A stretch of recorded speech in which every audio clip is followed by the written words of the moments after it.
live. Oh, good. It worked. I don't even have to open the other deal.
Woo! Thanks for joining me for today's musing show. Today I'm going live on YouTube for the first time. I'm super excited. So welcome to my weekly musing live show. And how is everyone today? So as we engage in the beauty of the season and the holidays coming up upon us, I want to muse about family. So don't worry, it's going to all be amazing.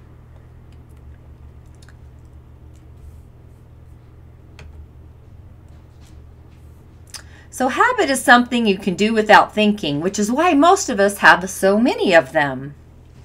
Frank Howard Clark. So if you haven't subscribed to my show, or are you a regular muser? And did you enjoy one show more than another? If so, be sure to share so I can create more of what amuses you. So thanks for showing up today, and let's start the show. I think I'll be sharing these on YouTube from now on, just for the easiness of it. On today's musing show, I'm going to talk about habits and where do most of these habits actually develop. With that said, they actually develop in our families of origin. The family becomes from doing much to shape our behaviors, and that's why it becomes important to look carefully at any negative behaviors picked up simply because we were born in a certain place or time here.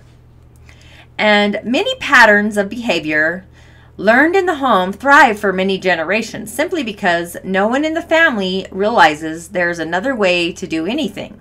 So the patterns might be destructive or even damaging to the person or an individual, and others might simply be just less effective. So consider some of these funny examples here. So, for example, one day a newly married woman was getting ready to put the ham in the oven for her first Sunday dinner at home with her new husband and his family. And as the husband watches her, he questions her as she pulls the ham out of the refrigerator to prepare it and immediately cuts off 2 inches of the ham on both ends. She glazes the ham, puts it in the pan, moves it to the oven, and then, unceremoniously, she actually throws away both the ends of the ham.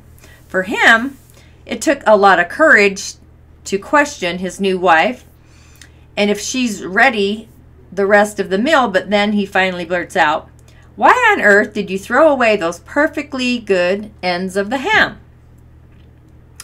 Well, that life is a life response. And it isn't that the way you're supposed to cook a ham. So after a few discussions with her husband, she decided to call her mother to get proof that this was the proper way to cook a ham.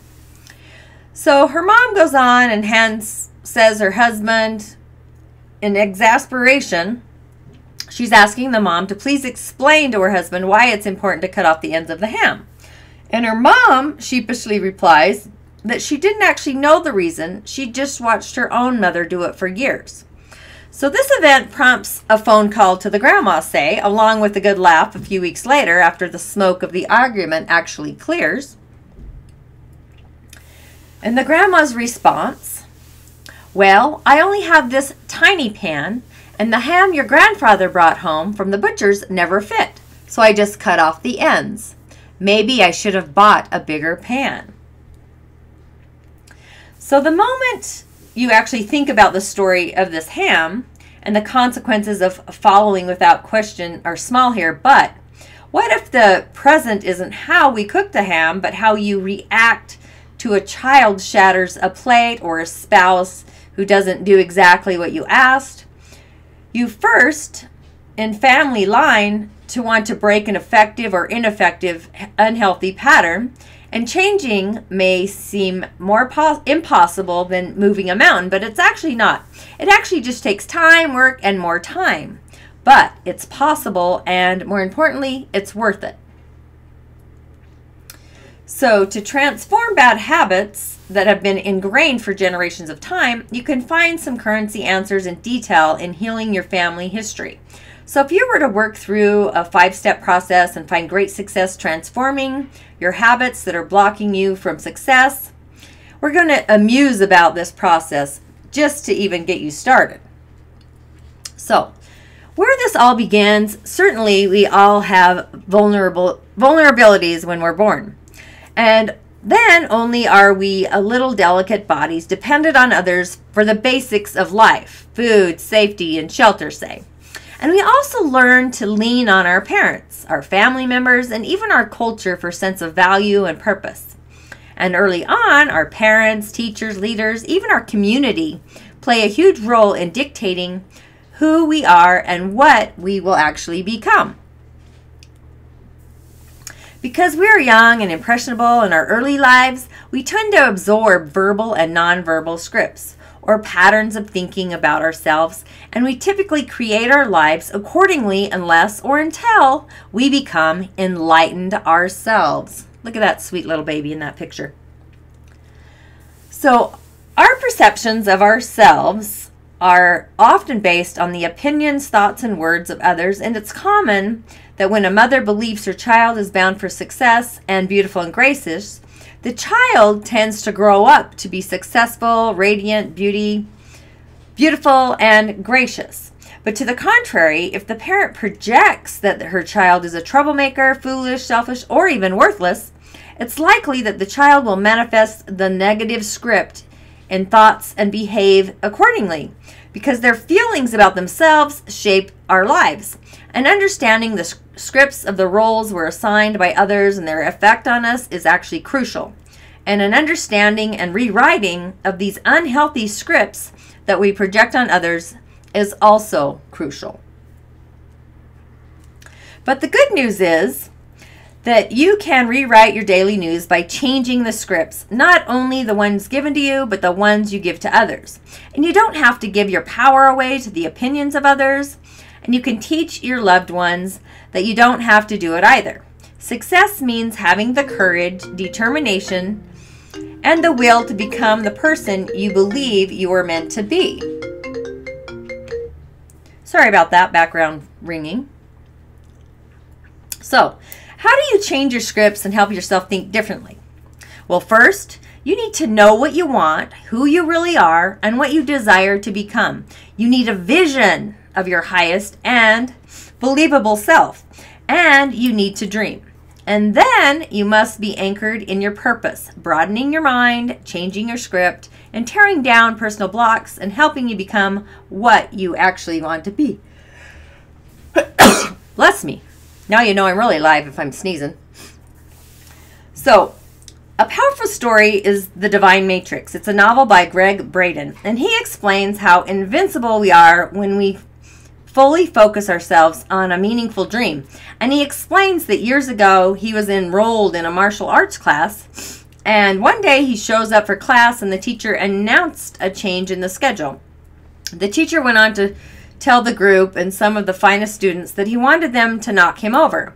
And he just last minute to anchor himself to the ground. And assuming the task was easy, a few of the students actually tried to shove him. But when they realized he wasn't budging, the entire group ganged up on one side to knock him over. Still, he remained stable and strong. Why? Well, the teacher explained later that before the exercise, He was anchoring himself deeply within his consciousness to strongly visualize that he was sitting between mountains and that he was chained to this position. And he perceived reality became a strong force that outweighed the laws of physics. So in other words, his dream or vision was so solid that no one could actually topple him. So, when your thoughts, beliefs, and chemistry support you in being solid in who you are, regardless of your family history, you become able to withstand the judgments, criticisms, attacks, and hurtful projections of others. And likewise, when you are solid in your dreams, you can overcome all odds and actually achieve them. So, costly family beliefs, because families pass along traditions, hence the holidays, and some traditions promote success, they encourage love, and they serve and heal those who choose to participate, where others can both be negative and positive, and some family traditions actually come without any good. So family to pass along dark abuse and hate and pass along traditions that actually need to be eliminated in order for a family or even a society. They'll even experience long-term joy, peace, and love. And families don't intend to pass down distracted messages to other descendants. In fact, most parents want more for their children than they've actually had for themselves. So, what should any of us take time to identify our family beliefs or traditions? The reason is actually twofold, because doing so helps us better understand and love others, including ourselves. And it also clearly focuses our energies on achieving our goals. Family traditions are limiting or false when they hinder with ability to love, understand, and succeed. And transcending any limited aspects, your family's heritage increases your capacity to achieve your potential when you're unable to love yourself. You're unable to love others. And that's because low self-worth sits at the core of a variety of dysfunctional behavior. So, for example, drug abuse, alcoholism, physical and sexual abuse, and other addictions. And it's crucial to expose any limiting teachings from your family that might destroy your sense of worthiness. But the most limiting traditions are not spelled out consciously, because most of what we communicate is actually nonverbal. And families pass along what we call non-purposeful teachings. And you never hear someone say out loud, in order to get loving out of our family, you need to get straight A's in school and keep a spotless room. But apparently, if you focus on these things to the extreme and send the nonverbal message that a child who fails in these endeavors is not worth loving. So people who love and honor their ancestors often struggle to look objectively at their family pattern. Loving children and grandchildren often fear and covering something negative about their relatives. And they might assume that doing so will make their family purely bad, when in fact their family is good. And discovering limiting family patterns doesn't mean you've established an agenda to criticize your heritage. It's actually a process to improve upon it and actually uplift you as well. So pay close attention to your family attitudes, to the nonverbal messages that are sent when a child behaves a certain way. Are you passing down biases and prejudices, or are you passing down love and acceptance? How are actions influencing your children's behaviors? And how are your behaviors influenced by your own parents' actions? And honestly, I'm going through this myself. So time writing down the answers to those questions, discuss them if you can with an open mind, and leave the sibling or your spouse or your partner or even a friend. You can do it together. But by pinpointing what behaviors and attitudes come from your family history might be an eye-opening experience and a catalyst for change, actually. Society is a powerful influence.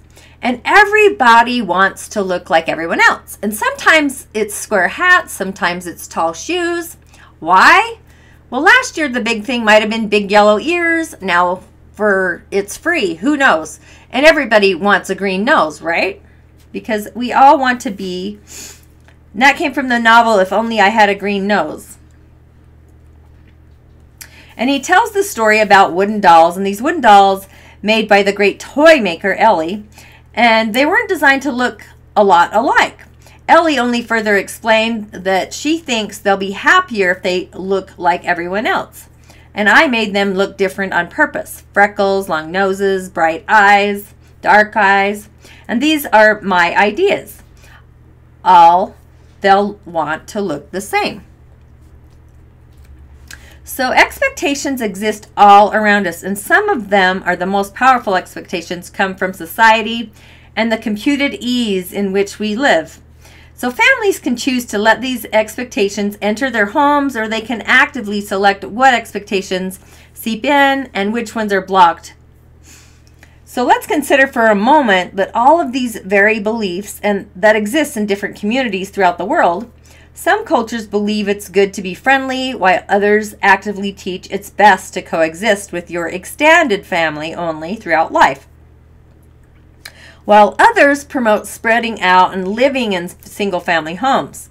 And then we have subcommittees that might believe it's better to be black and white, Muslim or Christian or European than an American, or even better to be skinny than fat. But the truth is, whether we're fat or thin, stylish or not, fair-skinned or dark-skinned, there must be a place on earth where all of us can go to feel and our inherent worth. And the glory of that has been part of us since our birth. So artwork is inherent and must be discovered. And the home can and should actually be the place where parents and children can be who they really are. Complying with the opinions of society in the quest for a healthy self-worth actually can be very damaging.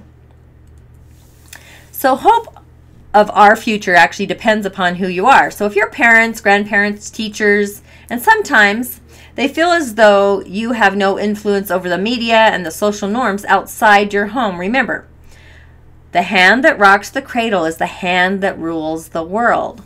William Ross Wallace actually wrote that. So do you want to change your family, your regional world? Here's a thought. Did you know that if people marry and have 3 children, and those 3 children marry and have happy children, the pattern of marrying and bearing the children continues for 12 generations, and the resulting number of descendants is a staggering 3,188,643 people. Because most of what we communicate is nonverbal, and most of who we are comes from our experience in our families. And the greatest changes that we'll ever make are the changes we make inside ourselves while living with and enjoying relationships within our own family, which we all know is a struggle for some of us, including myself. So how can we influence and improve generations of youth? So here's a few suggestions for parents, grandparents, teachers, and even loving, influential friends. Trust them. Children are born with inner knowing and are often more in tune with what's right. In fact, more so than their parents even realize. And usually we use is naturally to gravitate towards greatness if we trust them and allow them to be authentic. Remove our own judgments, our fears, and let their intuitive nature thrive and strive in them. So just support yourself in the building of trust within. You can apply bergamot or Roman chamomile essential oils to help your children strengthen trust. You can actually apply lemon, marjoram, or lavender as well.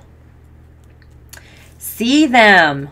Parents and teachers frequently project their personal issues onto youth. Parents' fears can play a huge role and play out in the life of their children.